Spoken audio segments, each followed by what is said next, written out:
உடைய சீடர்கள் ஏன் நோன்பெடுப்பதில்லை என்றனர். அதற்கு இயேசு அவர்களை நோக்கி, மணமகன் தங்களோடு இருக்கும் வரை மணவிருந்தினர்கள் துக்கம் கொண்டாட முடியுமா? மணமகன் அவர்களை விட்டு பிரிய வேண்டிய காலம் வரும், அப்போது அவர்கள் நோன்பெடுப்பார்கள். ஆண்டவரின் அருள்வாக்கு.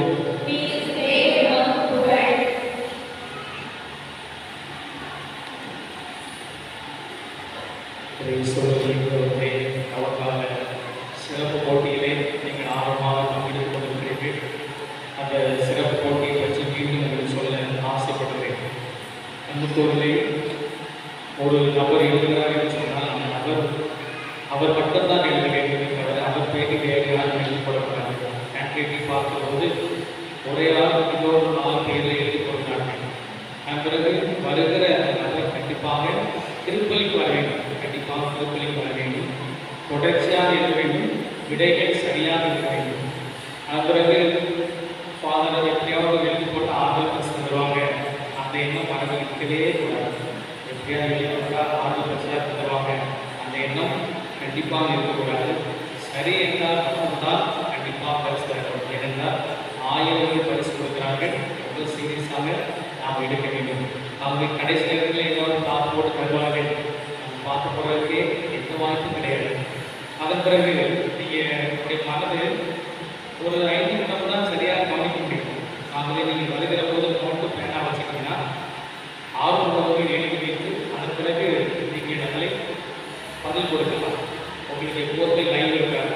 அவங்க என்னைக்காவது நல்ல மனசு தான் வருவாங்க, இல்லைன்னா வர மாட்டாங்க. அப்படி எப்போதுமே லைவ் இருக்காது. அப்போ அதனை மனதில் வைத்து சிறப்பாக கவனமாக எழுதுகிற போது கேட்டுக்கொள்கிறேன். நீங்கள் எனக்கு பதில் கொடுக்குற போது அள்ளித்தல் பண்ணே வாழ்க, அப்போதான் நான் பதில் கொடுப்பேன். சரியாக இருந்தாலும் சரி, நீங்கள் தவறாக இருந்தாலும் சரி, அள்ளித்தரும் அன்னைய வாழ்க்கைக்கு தான் பதில் கொடுப்பேன். ஏனென்றால் நான் தவறைன்னு சொன்னால் நீங்கள் எழுத விட்டு விடுவீர்கள். வரிசை எழுதணும். ஆனால் என்னைக்கு நீங்கள் தவறாக எழுதுறீங்கன்னா நான் குறித்து வச்சிருப்பேன். யார் சரியாக எழுதுகிறார்களோ, ஒருவேளை யாருமே சரியாக எழுதவில்லை, வரிசை கிடையாது.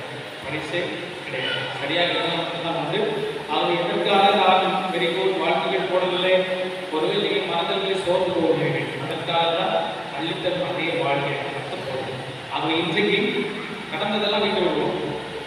இந்த எழுத்து ஆரம்பம், இந்த எழுத்து ஆரம்பம். ஏன்னா முதல்ல பார்க்கும்போது நிறைய பேர் எழுதி போடுவீங்க. பார்க்க எனக்கு சந்தோஷமாக இருந்தது. அது ஒரு ட்ரையல். 2 நாளுக்கு நடந்த ஒரு ட்ரையலாக இந்த எழுத்து ஆரம்பம். மார்ச் 7 ஏப்ரல் 10 வரை நடைபெறும். ஆகவே உங்களுக்கு புரிஞ்சுன்னு நினைக்கிறேன். அதனால் தெளிவாக போய் சொல்லிவிட்டேன். அது ரொம்ப கவனமாக கவனித்தால்தான் நான் பதில் கொடுப்பேன். இதுவரை ஒரு சிலர் சரியாக இருக்கிறார்கள், ஒரு சிலர் நல்ல கனவு இருக்கிறீர்கள், நம்மை பார்க்க முடிகிறது. ஆகவே உங்கள் மனசில் ஒரு நினைப்பு இருக்கும். இதுவரை யார் பங்கெடுத்தாலும் அவர்களுக்கு பரிசு கொடுத்துருக்கோம். ஆகவே தெளிவாக சொல்ல வேண்டும். ஆகவே இன்றைக்கு தெளிவாக சொல்கிறேன். தொடர்ச்சியாக எழுதணும். அந்த ஆள் வந்திருக்கணும். அந்த ஆள் பேர வேற ஆள் எழுதி போடக்கூடாது. அதன் பிறகு ரொம்ப சரியாக இருக்க வேண்டும். என்றால் உங்களுக்கு மறைவிலே 3 நிமிடங்கள் தான், நேற்றுக்கு தான் போவோம். நம்ம அதை கவனித்து எழுத வேண்டும். 1000 பரிசு கொடுக்குறாங்க. ஆகவே அதை சிறப்பாக கவனித்து எழுதவில்லை. உங்களுக்கு எழுதுகிறேன். நோட்டு பேனா போடுறது தப்பு கிடையாது, தப்பு கிடையாது. ஒவ்வொரு டேட்டும் போட்டு நீங்கள் எழுதி வைப்பது தப்பு கிடையாது. ஏன்னா நீங்கள் எழுதுறீங்க, நம்ம மைண்டு நல்ல மைண்ட் இருக்கீங்க. நவீன காலத்தில் எல்லாருக்குமே ரொம்ப ஃபால்ட்டாகவே கிடையாது. யாருமே ரொம்ப அதிகமாக கவனிக்க முடியாது. நீங்கள் ஒரு இருமல் உடனே அங்கே போடணும், உடனே அங்கே எடுக்கணும். இவ்வளோ தான் கவனிக்க வேண்டும். ரொம்ப கவனக்குறைவு, ரொம்ப அதிகமான கவனக்குறைவு இருக்கிறது. அதை ஏற்றுக்கொள்ள வேண்டும். அதை பேப்பர் பேனா கொண்டு எழுதி ரொம்ப சிறப்பாக பங்கெடுக்க முடியாது. ஒரு கேள்வி, யுவர் டைம் ஸ்டார்ட்ஸ் நவ். அன்புக்குள்ளே ஆண்டவர் இயேசு கிறிஸ்து நம்ம பார்த்தோம். இந்த நோன்புக்கு எதிராக செயல்பட்ட ஒரு கட்சியின் வாசல் நமக்கு ஒரு போராடி இருக்கும். நான் ஆண்டவர் இயேசு கிறிஸ்து நோன்புக்கு எதிராக ஒரு செயல்படவில்லை. நம்ம நோக்கை ஆதரிக்கிறார். நாம் இங்கே பார்க்கிறோம். மத்திய செய்தி 4வது அதிகாரம் 2வது வசனத்திலே அவர் 40 நாட்கள் நோன்பு இருந்தார் என்று சொல்லப்பட்டது. அதன் பிறகு மத்திய செய்தி 17வது அதிகாரம் 21வது வசனத்திலே சீடர்களிடத்திலே பேய் ஓட்டுவதற்காக வருகிறார்கள். அப்போது அவர்களால் ஏறவில்லை. அப்போது அவர்கள் கேட்கிறார்கள், இதை ஏன் உடைய சீடர்களால் ஓட்ட இயலவில்லை? அப்படி கேட்டபோது ஆண்டவர் இயேசு கிறிஸ்து இவ்வகை பேய் இறைவனாலும் நோன்களால் நன்றி வேறு இருந்தாலும் ஓட்ட முடியாது என்று சொல்கிறார். ஆகவே நோன்பு என்பது வாழ்க்கை ரொம்ப முக்கியமாக இருக்கிறது. மிக அழகாக பார்க்கணும்னு சொன்னால் உடல் உடல் நலமாக இருப்பது நோன்பு என்பது அவசியம். நல்ல நோன்பு இருந்தால்தான் உடல் ஆரோக்கியமாக இருக்கும். எந்த உடல் நோன்பை ஆர்வமாக இருக்கிறதோ அந்த உடலில் ரொம்ப ஆரோக்கியம் இருக்கும். பல நிலைகளில் பார்க்கும்போது புற்றுநோய் அதை கூட சொல்கிறார்கள். புற்றுநோய் அந்த புற்றுநோய்க்கான செல்கள் உடலை நம்ம ஒரே உணவாக சொன்னால் அந்த செல்கள் எல்லாம் உருவாகிக்கிட்டே இருக்கு. ஆனால் நோன்பு இருக்கிற போது மருத்துவம் சொல்கிறார்கள், நோன்பு இருக்கிற போது அந்த புற்றுநோய்க்கான செல்கள் அழிப்படுகின்றன, புதிய நல்ல செல்கள் உருவாகின்றன. ஆகவே பலர் யாரெல்லாம் நோன்பு இருக்கிறார்கள் அவர்களுக்கு புற்றுநோய் வருவதற்கான வாய்ப்பு இல்லை. சுவிட்சர்லாந்திலே மருத்துவர்கள் நோயாளிகளை பார்த்து முதலில் சொல்வது என்ன? பட்டினி கிடங்க, பட்டி இருங்க. அதுதான் அவர்கள் முதலில் சொல்கிறாங்க. பட்டினி இருப்பது மிகப்பெரிய ஒரு நல்லது, உடலுக்கு மிகப்பெரிய நல்லதாக இருக்கிறது. இரண்டாவது பார்க்கிறது பட்டினி இருப்பது, நோன்பு இருப்பது என்பது பேய்களை நோக்குவதற்கு ரொம்ப சிறப்பானது. நம்ம பேய்கள் என்பது என்ன? நாமே சிலத்தில் பேயை சொல்லணும், அப்புறம் கலரணும். வீட்டிலே சொல்றாங்க பேய் மாதிரி இருக்கிறாங்க, பேய் மாதிரி சொல்றாங்க சொல்றாங்க. நம்ம பேய் மாதிரி கத்துறோம். அப்ப அந்த பேய் பட்ட குணங்கள் எல்லாம் எப்படி நோன்பு இருக்கிற போது எல்லாம் இருளுக்குரிய காரியங்கள் மிக சிறப்பானவர்கள் மன்னருக்கு நமக்குள்ளே இருக்கிறது, ஏனைகள் இருக்கிறது. இந்த இருளுக்குரிய பேய்க்குரிய காரியங்கள் எல்லாமே நோன்பு இருப்பதன் காரணமாக இல்லாமல் போகும். இந்த நோன்பு இருப்பதன் காரணமாக நாம் நம்மை பற்றி சிந்திக்கிற ஒரு அறிவு கிடைக்கிறது. இறைவனை பற்றி சிந்திக்கிற ஒரு உன்னதமான நிலைக்கு நாம் கடந்து போகிறோம். ஆக இந்த நோன்பை நாம் எவ்வாறு செய்ய வேண்டும்? ஆர்வமாக செய்யணும், ரொம்ப ஆசையா செய்யணும், மகிழ்ச்சியா செய்யணும். அப்பதான் ரொம்ப அந்த நோன்புக்கான பலன் என்பது இருக்கிறது. கட்டாயம் அல்ல, மாறாக ஆர்வமாக ஆசையா விரும்பி யாரெல்லாம் இந்த நோன்பை செய்கிறார்களோ, நோன்பை கடைபிடிக்கிறார்களோ அவர்கள் உடல் அளவில் மிக அக்கறை கொண்டவர்களாக மாறுகிறார்கள். நம்முடைய குணத்திலே அதிக அக்கறை கொண்டவர்களாக மாறுகிறார்கள். இதன் வழியாக ஒரு உன்னதமான நிலைக்கு கடந்து போகிறார்கள். ஆகவே நாம் இந்த தவக்காலத்தில் கத்தோலிக்க திருச்சபை ஊக்கப்படுத்துகிறது, உற்சாகப்படுத்துகிறது, நோன்பை கடைபிடிப்பது நமக்கு ஞாபகப்படுத்துகிறது. இதற்காக நமக்காகத்தான், தனிப்பட்டவருக்கு நமக்காகத்தான், ஒவ்வொருடைய தனிப்பட்ட நன்மைக்காகத்தான். அதற்கு ஆர்வமாக மகிழ்ச்சியாக கடைபிடிப்போம். அப்படி கடைபிடித்து ஒரு நிலையில் மிக உன்னதமான நிலைக்கு நாம் கடந்து போவோம். இறைவன் நம்மை ஆளட்டும். ஆமாம்.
சகோதர சகோதரிகளே, என்னுடைய நிர்வாணை திருப்பலி எல்லாம் தந்தையாக இறைவனுக்கு கேட்டு நாம் மன்றாட வேண்டும்.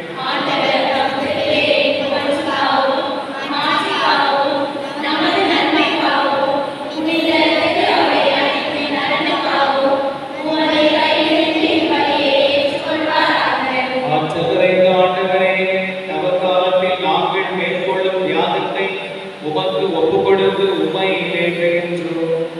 அது எங்களின் மனங்களை உமக்கு ஏற்றவையாக மாற்றி மிகுந்த ஆர்வத்துடன் நாங்கள் எங்களை கட்டுப்படுத்தி வாழ எங்களுக்கு ஆற்றல் அளிப்பதாக எங்கள் ஆண்டவராகிய கிறிஸ்து வழியாக உம்மை மன்றாடுகின்றோம்.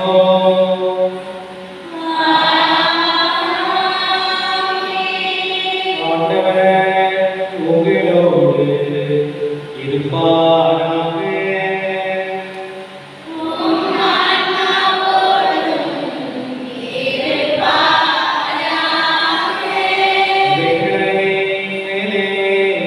எழுப்புங்கள்.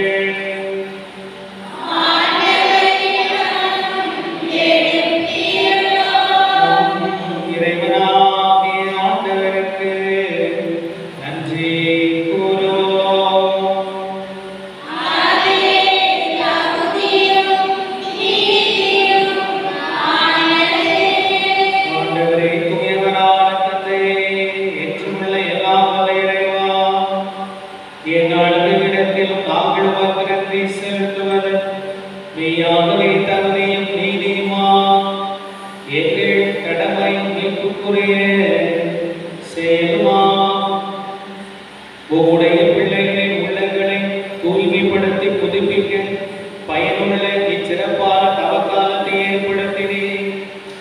அதனால் நாங்கள் மட்டுமேறிய பற்றுதல்களிலிருந்து விடுதலை பெற்று நிலையற்றவற்றில் மனதை ஈடுபடுத்தாத நிலையானவற்றில் மேன்மேலும் மனதை செலுத்துமாறு எங்களை தூண்டுகின்ற காலம் இதுவே. ஆகவே புனித வானவர் அனைவரோடும் சேர்ந்து நாங்கள் ஓய்வு கண்டேற்றி முடிவின்றி பாடுவதாவது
எங்களுக்கு இவை மாறுவனமாக. அவர் பாடுபடுவதற்கு கணித்து நம்மை கையளித்த போது அப்பத்தை எடுத்து நன்றி செலுத்தி அதை பெற்று நம் சீடர்களுக்கு அளித்து கூறியதாகும். அனைவரும் இதற்கு பெற்று உண்ணுங்கள், ஏனெனில் இது உங்களுக்காக கையளிக்கப்படும் என் உடல்.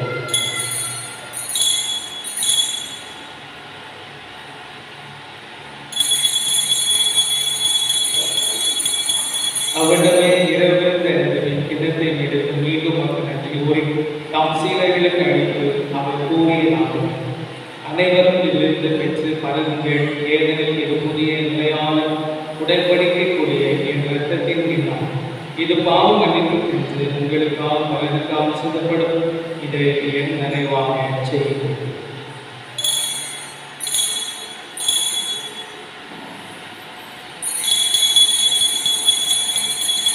நம்பிக்கையின் மறைபொருள்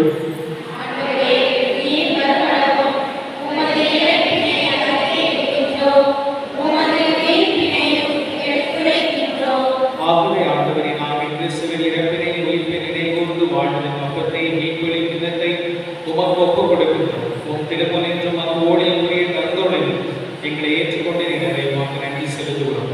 மேலும் கிறிஸ்துவின் உடலில் இரத்தத்தில் பங்குகொள்ளும் எங்களை தூய ஆவியார் ஒன்று சேர்க்க வேண்டும் என உம்மை தாழ்மையை நாடுவோம். ஆண்டவரை உலகெங்கும் பரவி இருக்கும் ஒரு திரு அவை நினைவுகூர்ந்தல் எங்கள் திருத்தந்தை பிரான்சிஸ், எங்கள் ஆயர் ஸ்டீபன், எல்லா தினங்களிலும் ஆகிய அனைவரோடும் உமது திரு அவை அன்பின் நிறைவுரை செய்கிறது. மேலும் உயிர்கள் பெற்றோர்கள் துயில் கொள்ளும் எங்கள் சகோதரன் சகோதரிகளை இறந்தோர் அனைவரை இரக்கத்தோடு நினைவுகூர்ந்து உமது திருமுக ஒளியில் ஏற்றுகிறது.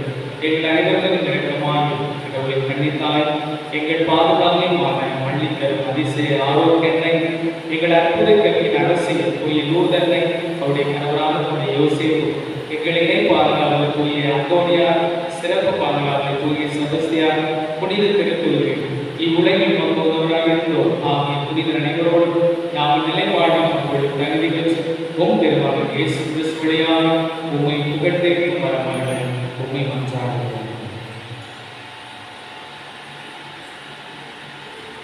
இவர் வழியாக இவரோடு இவர் எல்லாம் வல்ல இறைவனாகிய தந்தையே, தூய ஆவியாரைக் கொண்டு எல்லா புகழும் ஆட்சியும் என்றென்றும் உமக்கு உரியதே.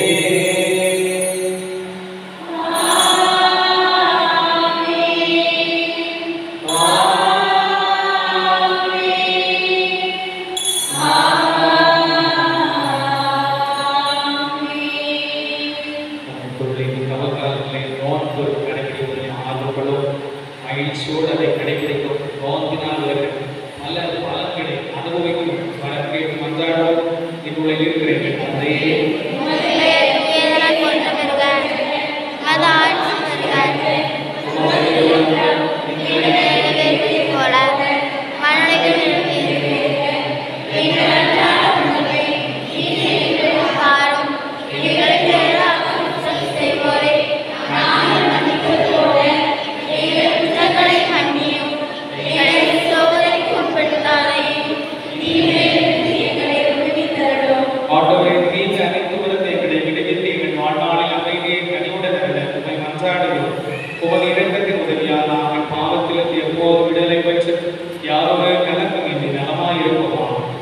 நாம் எதிர்நோக்கி இருக்கும் இன்பத்திற்காக என் மீட்பராக இயேசு கிறிஸ்து வருகைக்காக காத்திருக்கின்றோம்.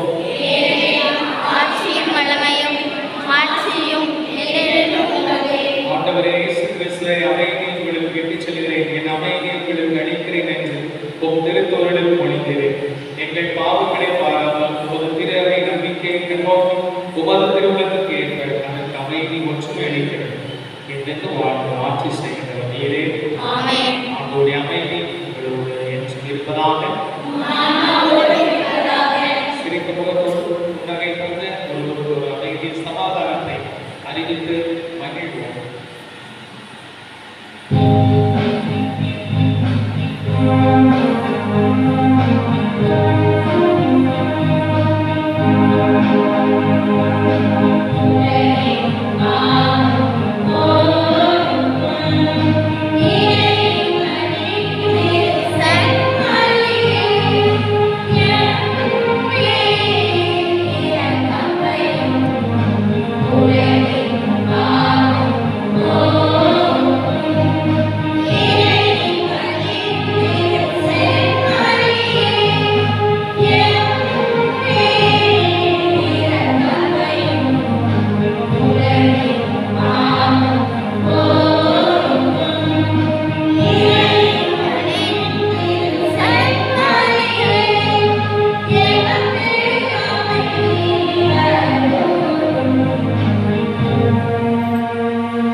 நமக்கு இன்றைக்கான கேள்வி, நோன்பு பற்றி கூறும் 2 விவிலிய பகுதிகள் எவை? நோன்பு பற்றி கூறும் 2 விவிலிய பகுதிகள் எவை? எனக்கு எப்படியாவது ஒரு வீடியோ பார்த்து எழுதுவீங்க. நான் நாளைக்கு கண்டிப்பாக நோன்பு பெற்று கொண்டு வந்து கவனமாக எழுத என்னோடு கேட்டுள்ளேன். நோன்பு பற்றி கூறும் 2 விவிலிய பகுதிகள் எவை? நமக்குள்ளே மிக சிறப்பாக இந்த ஆரோக்கியத்தை மக்கள் நம்மை வழிநடத்திருக்கிறார்கள். மிக சிறப்பாக அவர்கள் ஜெபமாலைக்கு கூட்டமாக வந்து மிக சிறப்பாக ஜெபமாலை, சிலுவை பாதை இது அனைத்தையும் சிறப்பாக எடுத்தார்கள். அவர்கள் நன்கோடு நம்முடைய பாராட்டுகளை கைத்தங்களை மிக சிறப்பாக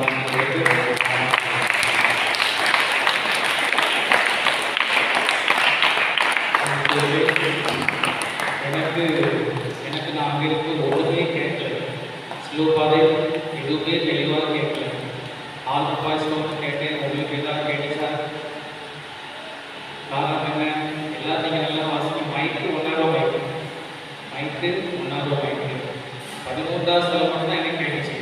அன்றைக்கு நான் கேட்கும்போது இப்போ ஆல்ப பாய்ஸ்ல கேட்டேன், எங்களுக்கு அந்த கதை தான் பாரு ஏதோ குத்து மதிப்பாக தான் நாங்கள் அதில் ஸ்லோவாகவே இருந்துருக்கோம். மைக்கு 1,000 மைக்கு ஒரு காசுக்காக இப்போ தான் நம்ம பாட்டு கிளாஸ் வந்து தெரியுது. நம்மளால் ஒரு நாள் போகிறோம், அவங்க டெய்லி அந்த மைக்கில் என்ன பாட போகிறாங்கன்னு சொல்லுவாங்க. Thanks to pat class for your sacrifice. மிக சிறப்பாக இருந்த அந்த மைக்கை சரிப்படுறது வேறு மைக்கு. இந்த மைக்கு 4 மைக் தான். நான் கஷ்டப்பட்டு தான் பேசுகிறேன். இவருக்கு குழந்தை பகுதியில் தண்ணிலாம் எடுக்குது. மைக்கு புதுசாக வாங்கியிருக்கிறார்கள். மிக விரைவாக அதை சரி செய்வார்கள். அந்த மைக்கு தான் காரணமாக எல்லாம் நல்லா வாசிங்க. இது என்னன்னே தெரியல, பூச்சி இந்த மாதிரி கேட்டுச்சு. யாருமே தெளிவாக தெரியல. மைக்கு ரொம்ப மட்டமான மைக்கான தெரியல. மைக்குகள் மாற்றப்படும். அந்த சிறப்பாக நீங்கள் கவனமாக இன்னும் நன்றாக தயாரிப்பவர்களை ஓடு கேட்டுள்ளேன். மிக சிறப்பாக எல்லா அதிகாரிகளும் சிறப்பாக அருமையாக செய்யக்கூடியவர்கள் தொடர்பவர்கள் அனைவரும் அதை சிறப்பாக செய்ய ஓடு கேட்டுள்ளேன். மக்கள் நிறைய பேர் திருப்பி வந்திருக்கிறீர்கள், சிறப்பாக பங்கெடுக்கிறீர்கள். தொடர்ந்து விட்டுக்கூடாது, தொடர்ந்து ஆரம்பிக்கக்கூடாது. இந்த சிறப்பாக நம்ம கடைபிடிக்கணும். இதில் வந்து ஆண்டோடைய பாடுகளில் நம்ம இணையணும். இந்த பாடுகளில் இணைகிறப்போ தான் நமக்கே ஒரு துணி வரும், நமக்கு ஒரு தைரியம் வரும். என் தலைவர் இயேசு கிறிஸ்து எனக்காக எவ்வாறு பாடுபட்டிருக்கிறார், அவருடைய பிள்ளை நான் என்னுடைய பாடை நான் சிறப்பாக இருந்து தாங்கிக் கொள்ள வேண்டிய இந்த துணிக்கெல்லாம் வரும். அவன் எதையும் பங்கெடுக்க முடியும். ஒரு சிறப்பாக கேட்டுக்கொள்கிறேன். நன்றி கூறி மன்றாடுவோமா. எல்லாம் இறைவா, இம்மறைகளில் பங்கேற்ற வழியாக நாங்கள் குற்றங்கள் அனைத்திலிருந்து தூய்மை பெற உம்மை வேண்டுகின்றோம். அதனால் உமது பரிகிரக்கத்தின் பயன்களை நாங்கள் தகுதி பெறுவோம். எங்கள் ஆண்டவராகிய கிறிஸ்து வழியாக உம்மை மன்றாடுகின்றோம்.